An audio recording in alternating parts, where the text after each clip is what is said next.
Hi, my name is Ankit Patel. Welcome to JMD global education. आज का हमारा टॉपिक है लिंकेज अर्थात संलग्नता। तो आइए हम इस टॉपिक पे आज चर्चा करेंगे कि क्या होते हैं संलग्नता अर्थात लिंकेज।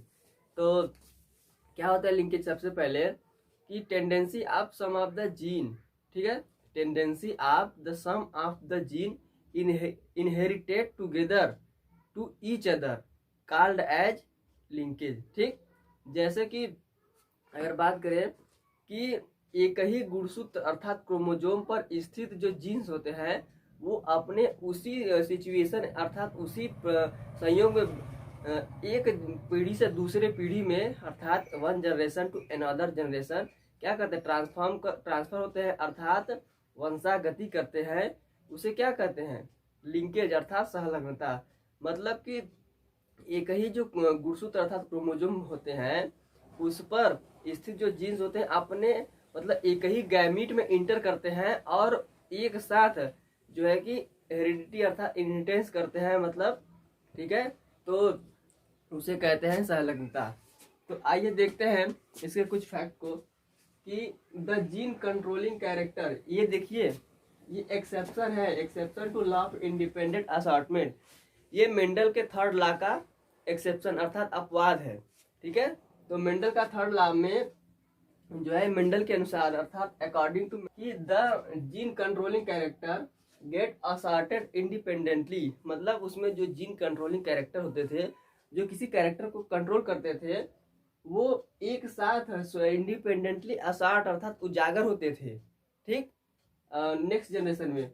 उसके बाद इट इज करेक्ट, यानी कि if they are present on two different chromosome, उसमें वो अलग अलग मतलब क्रोमोजोम पर मतलब स्थित होते थे। ठीक, उसके बाद but in if these gene present on same chromosome, जब ये एक ही क्रोमोजोम पर स्थित होते हैं तब यहाँ पे देखिए दे में मतलब हो सकता है, आर मे नॉट मतलब नहीं भी हो सकता है, सो असॉर्टमेंट उजागर मतलब ये अपने कैरेक्टर को शो भी कर सकते हैं और नहीं भी कर सकते हैं। कब? जब ये एक क्रोमोजोम पर स्थित होंगे। ठीक, और यहाँ पे आ रहा है कि एक crossing over take place between these two gene, ठीक, get segregated and will not assort independently to each other. जब क्रॉसिंग ओवर हो रहा है तब ये इनमें क्या हो रहा है, सेग्रीगेशन हो रहा है, ये सेग्रीगेट हो कर रहे हैं and will not assort independently. मतलब जब क्रॉसिंग ओवर हो रहा है तो सेग्रीगेशन हो रहा है, तो उस कंडीशन में ये अपने कैरेक्टर को इंडिपेंडेंटली असॉर्ट यानी शो नहीं कर पा रहे हैं, उजागर नहीं कर रहे हैं। तो यहाँ पे जो है एक रिकॉम्बिनेंट कैरेक्टर मतलब शो हो रहा है, रिकॉम्बिनेंट फिनोटाइप बन रहा है। ठीक है, उसके बाद आगे देखते हैं ये but it there is no crossing over between these two gene, ठीक है, एंड नो सेग्रीगेशन। ठीक है, अगर यहाँ पे इन दो जीनों के बीच में अगर क्रॉसिंग ओवर नहीं हो रहा है और सेग्रीगेशन नहीं हो रहा है तब क्या होगा कि only parental combination will be found gamete. तो जो गैमीट बनेंगे, ठीक है, वो क्या बनेंगे, पेरेंटल कॉम्बिनेशन के बनेंगे, अर्थात उनमें जो कैरेक्टर होंगे वो टोटली मतलब पेरेंटल से ही मिलते होंगे, मतलब उनमें रिकॉम्बिनेंट कैरेक्टर नहीं होगा, फिनोटाइप नहीं बनेंगे। क्यों? क्योंकि इसके पहले हमने बताया था कि यदि इन दो जीनों के बीच में अगर क्रॉसिंग ओवर हो रहा है तो सेग्रीगेशन के बाद, ठीक है, इनमें न्यू फिनोटाइप यानी रिकॉम्बिनेंट फिनोटाइप बनेंगे। लेकिन इसमें जो है कि अगर क्रॉसिंग ओवर नहीं हो रहा है, but if there is no crossing over between these two gene, ठीक, और नो सेग्रीगेशन हो यानी सेग्रीगेशन भी नहीं हो रहा है, तब ओनली पेरेंटल कॉम्बिनेशन। ठीक है, तो पेरेंटल कॉम्बिनेशन यानी जो जनक के फिनोटाइप होंगे वो इनमें शो करेंगे। ठीक है, इसके बाद इसकी जो एग्जाम्पल है, ठीक है, स्वीट पी अर्थात लेथाइरस ओडोरेटस में, इसमें जो देखा गया था इसके कैरेक्टर को लिया गया था जो मेंडल के थर्ड लॉ में लिया गया था कि फ्लावर के कलर एंड सीड के जो शेप थे उस पर उन्होंने लिया था। लेकिन ये क्या एक्सेप्शन आप इंडिपेंडेंट असॉर्टमेंट है इसका मतलब अपवाद है। तो इसका जो कैरेक्टर लिया गया था, इसमें सीड का शेप लिया गया था, और इसमें जो नहीं, सीड का शेप नहीं, पॉलन का शेप लिया गया था। ठीक है, जो ये पॉलन है,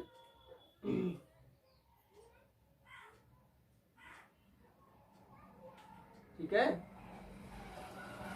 और ये इसका लॉन्ग पॉलन शेप लिया गया था, और यहाँ पे ये राउंड पॉलन शेप लिया गया था। ठीक है, मतलब ये दो शेप लिए गए थे, और इसके जो कलर थे फ्लावर के वो ब्लू कलर के लिए गए थे जो इसके साथ थे, और जो रेड कलर थे इसके साथ थे। ठीक है, तो यहाँ पे हम इसके एग्जाम्पल को देखते हैं, फ्लावर एंड लॉन्ग पॉलन। ठीक है, और दूसरा क्या हो जाएगा, red flower and round pollen. ठीक, ब्लू कैपिटल बी, और लॉन्ग पॉलन के लिए कैपिटल एल। क्यों दोनों कैपिटल इसलिए है क्योंकि यहाँ पे ये भी डोमिनेंट है और ये भी डोमिनेंट है। ठीक है, और यहाँ पे रेड फ्लावर जो है कि स्मॉल बी।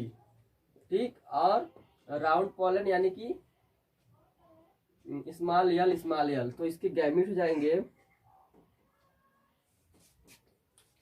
जो इसके गैमीट बनेंगे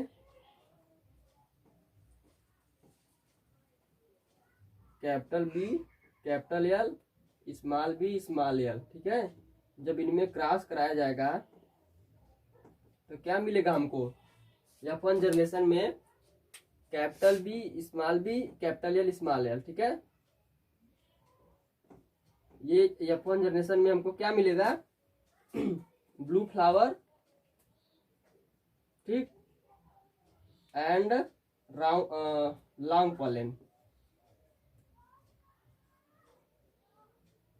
ठीक है, ये हमको F1 जनरेशन में मिल जाएंगे, blue flower long pollen and red flower round pollen. इसके जो जीनोटाइप है capital B, capital L, capital. क्यों यहाँ पे कैपिटल है, क्योंकि देखिए blue flower and long pollen दोनों कैरेक्टर जो है यहाँ पे डोमिनेंट है, और इधर दोनों character red flower and round pollen दोनों रिसेसिव है, इसलिए यहाँ पे दोनों स्मॉल है।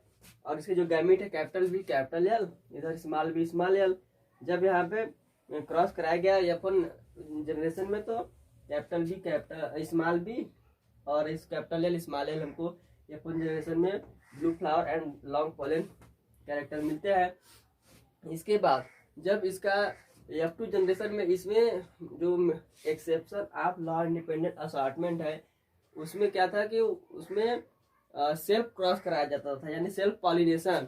लेकिन यहाँ पे सेल्फ पॉलिनेशन नहीं कराया गया है बेटसन एंड पुनेट के द्वारा, यहाँ पे कराया गया है टेस्ट क्रॉस। ठीक है, यह है इसके F1 progeny, capital B, small b, capital L, small l, यहाँ पे small b, small l, small l. क्या है, टेस्ट क्रॉस हम करा रहे हैं।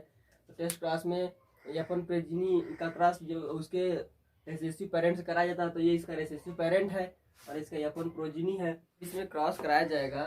तो यहाँ पे देखिए क्रॉस कराएंगे तो यहाँ पे हमको 4 प्रकार के प्रोजीनी मिलेंगे F2 जनरेशन के लिए, blue flower and long pollen. और यहाँ पे दूसरा क्या मिलेगा, ब्लू फ्लावर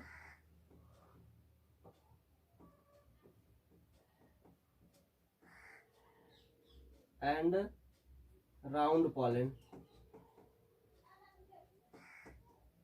ठीक, तीसरा क्या मिल जाएगा, रेड फ्लावर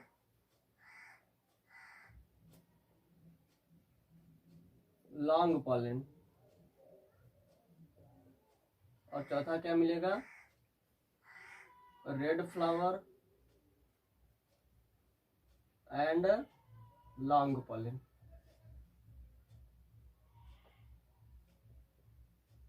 ठीक है, ये हमको 4 प्रकार के प्रोजीनी मिलेंगे।